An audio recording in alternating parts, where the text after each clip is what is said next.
नमस्कार मित्रों, मेरे स्पिरिचुअल कनेक्ट पे आप सभी लोगों का हार्दिक अभिनंदन। मित्रों, आज मैं आप लोगों को संत कबीरदास जी के बारे में जो बता रही थी, तो उसके आगे के बारे में बता रही मित्रों, तो उसको ध्यान से सुनिए। ये संतों के चमत्कार होते हैं भगवान की प्रेरणा से, और तभी उनमें अनुराग होता है जब इस तरह के कुछ अच्छे काम करते हैं संत। वो अच्छे काम जो सहज रूप से हो ही जाता है, तो उसके बारे में सुनिए मित्रों, बहुत अच्छा लगता है हमें। संतों की कथा, भगवान की कथा, भक्तमाल की कथा तो बहुत प्रिय है, क्योंकि भक्तों की कथा है नहीं, तो हमें बहुत प्रिय है। पहले हम सुनते थे संतों से उसमें आस्था संस्कार पे, तो हमको लगा कि ये पुस्तक जरूर होनी चाहिए, तो इसलिए मंगवाए मित्रों। हम अपने जो भी बुद्धि विवेक दिया है भगवान ने, तो उससे हम आप लोगों को इसको बता रहे हैं। और इस वीडियो को मित्रों ज़्यादा से ज़्यादा लोगों को आप लोग शेयर कीजिए और सब्सक्राइब भी कीजिए।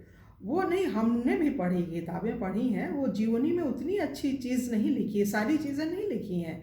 इसमें तो पूरे चमत्कार हैं इन भक्तमाल की कथा में। भक्तों के जैसे संत रहीम कबीर, ये भी संत पीपा जी का भी आएगा, और नरसिंह मेहता, ये लोग जो अद्भुत संत हैं, वो चीज़ नहीं आप पुस्तकों से नहीं मिल पाएगा, जो कि इस भक्तमाल की कथा से आपको मिलेगा। तो इसको मित्रों ज़्यादा से ज़्यादा लोगों को आप शेयर कीजिए, सब्सक्राइब कीजिए, सबका भला कीजिए बगैर लगाव के। मतलब जब तक जानकारी नहीं होगी, लगाव नहीं होगा आपको, तो भक्ति बढ़ेगी नहीं, भक्ति नहीं बढ़ेगी तो भगवान की प्राप्ति भी नहीं होगी। आप इसी जीवन में भगवान को पा सकते हैं। लोग कहते हैं, डोंगरे जी हैं, शायद गुजरात के ही संत थे वो, लोग कहते हैं कि यहाँ पे माखन मिश्री हाथ पे रखते थे और छोटे से लड्डू गोपाल भगवान जी बन के आते थे और माखन मिश्री खाते थे। तो हैं, अद्भुत संत हैं, अभी भी हैं। संत तो है ही हैं, बगैर संत के तो क्या दुनिया चलेगी। और अभी तो 4,32,000 कुछ हाई बताई गई है कलयुग की, तो अभी तो मात्र 5,000 हुए हैं, तो अभी तो कलयुग में तो बहुत छोटे छोटे लोग होंगे।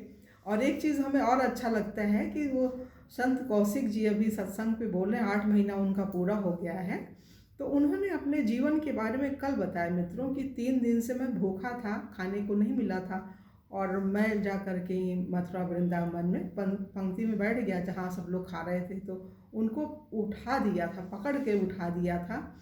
तो उन्होंने निश्चय किया था कि हम जो है एक दिन ऐसा करेंगे, भगवान आशीर्वाद दीजिए कि सब लोग खाएं, और आज वो कर रहे हैं। तो संत तो है ही है, देखिए ये सामने साक्षात दिख रहा है, लगातार 8 महीने से कर रहे हैं, करते ही जा रहे हैं, और कितने बंदरों को खिलाते हैं। ये एक चीज़ अद्भुत है। हमें वो भगवान वामन ही लगते हैं, हमें जो कौशिक जी भगवान, मतलब वामन भगवान जैसे लगते हैं संत, लेकिन हमको जो अनुभूति होती है, बड़े खुश होते हैं। एक तो लंबे लंबे उनके बाल हैं, गोल मटोल, बड़े अच्छे से संत हैं, हमें बहुत अच्छे लगते हैं, और मन करता है कि हम सुने। बोलने बनाने की इच्छा नहीं होती मित्रों हमारी, ये पता नहीं भगवान क्यों प्रेरित कर रहे हैं, बना रहे हैं, कुछ ईश्वर की कृपा ही होगी। लेकिन जो सुख संतों के मुंह से कथा सुनने में है ना, वो बोलने में नहीं है मित्रों। सबसे अच्छी, अगर कोई जो व्यसन कहते हैं ये ना, सत्संग में संतों की कथा सुनना, वो अद्भुत है।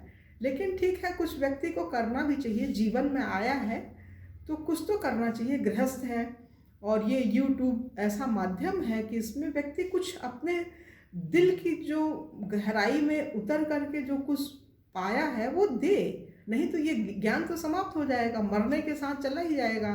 तो वो कर रहे हैं कुछ ऐसे गृहस्थ, वो तो संत हैं, उन्होंने तो संन्यास ले लिया, हम तो गृहस्थ हैं ना मित्रों।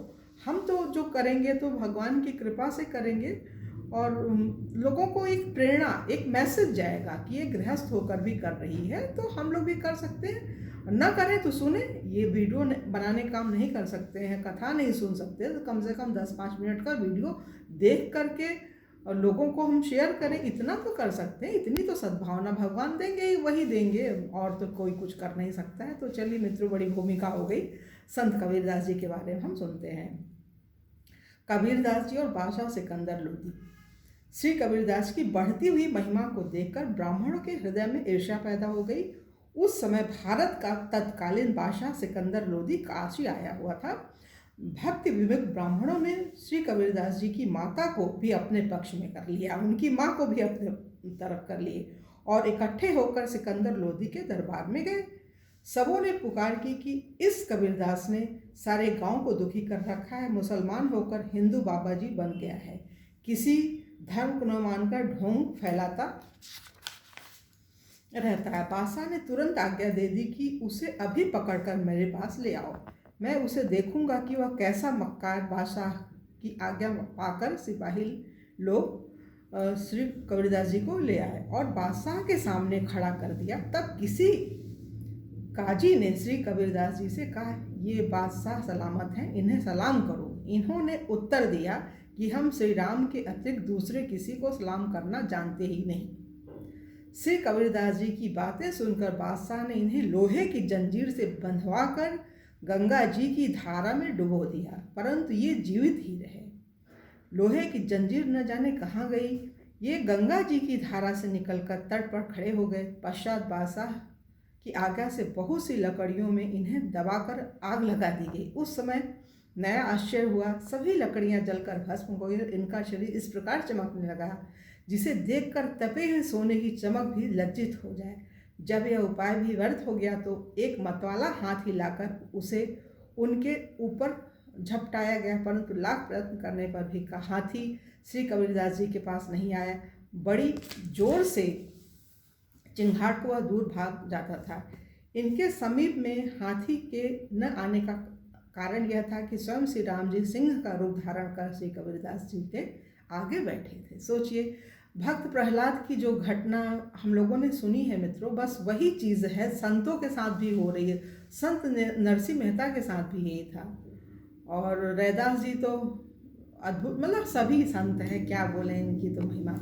बादशाह सिकंदर लोदी ने श्री कबीरदास जी का ऐसा अद्भुत प्रभाव देखा तो वह सिंहासन से कूदकर इनके चरणों में गिर पड़ा और हाथ जोड़कर प्रार्थना करने लगा कि अब आप कृपा करके ईश्वर के कोप से मुझे बचा लीजिए। श्री कबीरदास जी ने कहा, अब कभी भी किसी साधु संत के ऊपर ऐसा गजब न करना। बादशाह ने कहा, प्रभु, गांव देश तथा अनेक सुख सुविधाओं के सभी सामान जो आप चाहें वह सब मैं आपको दूंगा।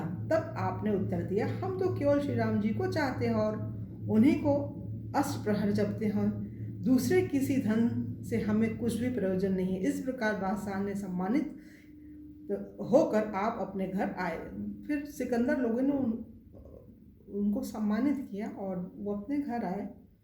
श्री कबीरदास जी की विजय से वे विरोधी ब्राह्मण लोग अत्यंत लज्जित हुए। साधुओं से शाप दिलाकर इन्हें परास्त करने के विचार से उन्होंने अपने में से 4 ब्राह्मणों के सुंदर वैरागी साधुओं के से वेश बनाए। उन चारों को चारों दिशाओं में भेज दिया। वे लोग दूर दूर तक गांव में साधुओं के स्थानों और नामों को पूछ कर सब जगह सबको न्योता दे आते कि अमुक दिन श्री कबीरदास जी के यहाँ भंडारा है, वस्त्र और दक्षिणा भी कहा प्रबंध है, आप पधारें। भंडारा सुनकर अगणित साधु संत श्री कबीरदास जी यहाँ आए। तब आप घर से अलग कहीं दूर जाकर छिप गए। अपने भक्ति की प्रतिष्ठा रखने के लिए भगवान स्वयं श्री कबीरदास जी का रूप धारण करके आ गए और भंडारे का प्रबंध करने लगे। बड़ी बड़ी पंक्तियाँ बैठ गईं। अब कबीरदास जी आकर इन्हीं में मिल गए। भगवान ने खिला पिलाकर और दान सम्मान से सभी साधु संतों को तथा श्री कबीरदास जी को भी अच्छी प्रकार से प्रसन्न किया। श्री कबीरदास जी को मोहित करने के लिए स्वर्गलोक से एक अप्सरा सुंदर वेशभूषा बनाकर आई, लेकिन इनके हृदय में दृढ़ भक्ति भाव को देखकर वह वापस चली गई, क्योंकि उसकी लाग नहीं लगी। श्री कबीरदास के सम्मुख आकर भगवान ने अपना चतुर्भुज रूप प्रकट कर दिया। उनका दर्शन करके उनके नेत्र सफल हो गए। ऐसे परम सौभाग्यशाली संत श्री कबीरदास जी थे। भगवान ने अपना करकमल इनके मस्तक पर रखकर कहा, तुम धन्य हो, तुम्हारी बुद्धि मेरे नाम रूप आदि में पक गई है। अपनी इच्छा अनुसार जब तक चाहो इस मर्तलोक में रहो और मेरे गुणों का गान करो। इसके बाद अपने इस शरीर के सहित मेरे परम धाम वैकुंठ में चले आना। मगहर में जाकर आपने भगवत भक्ति का प्रताप दिखाया, भक्ति का प्रचार किया। अंत समय में आपने बहुत से पुष्प मंगाए, उन्हें बिछाकर लेट गए और भगवान से जा मिले। तो मित्रों, यहाँ पर संत कबीरदास जी का ये पूरा होता है, उनके भक्ति की महिमा का वर्णन जो है। और कल की वीडियो मित्रों आप लोगों को संत पीपा जी के बारे में बताएंगे। तब तक के लिए जय हिंद, जय भारत। ओम शांति, ओम शांति।